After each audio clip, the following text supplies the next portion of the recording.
एक कहानी आपको और सुनाने जा रहा हूँ, जो शेर की तरह बनने के लिए कह रहा है। शेर की तरह बनो, स्टोरी है ये।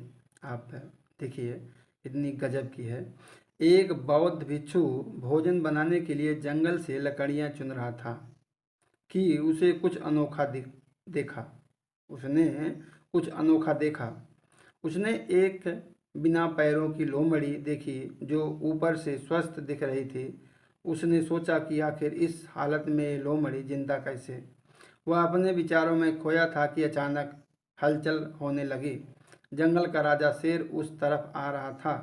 बिच्छू भी तेजी से एक पेड़ पर चढ़ गया और वहां से देखने लगा।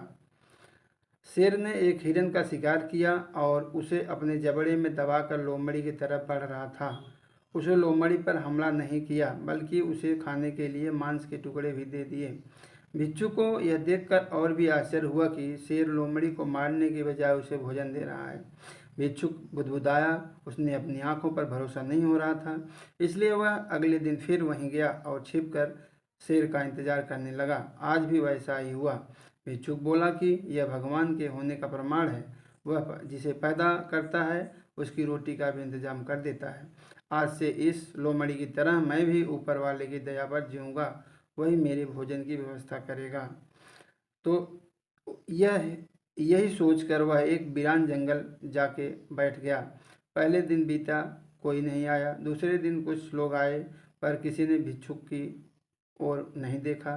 धीरे धीरे उसकी ताकत खत्म हो रही थी। वह चल फिर नहीं पा रहा था। तभी एक महात्मा वहाँ से गुजरे और भिक्षु के पास पहुँचे। भिक्षु ने अपनी पूरी कहानी महात्मा को सुनाई और बोला, आप भी बताएं कि भगवान मेरे प्रति इतना निर्दयी कैसे हो गया। किसी को इस हालत में पहुंचाना पाप नहीं है। बिल्कुल है, महात्मा जी ने कहा, लेकिन तुम इतने मूर्ख कैसे हो सकते हो। क्यों नहीं समझते कि ईश्वर तुम्हें उस शेर की तरह बनते देखना चाहते थे, लोमड़ी की तरह नहीं। जीवन में भी ऐसा ही होता है कि हमें जिस तरह समझनी चाहिए उसके विपरीत समझ लेते हैं और हम बिना करे भाग्य के भरोसे बैठ जाते हैं, ये सोच सोच के कि जो भाग्य में होगा मिल जाएगा। जी नहीं, बिना मेहनत के तो भाग्य या भगवान भी नहीं साथ देता।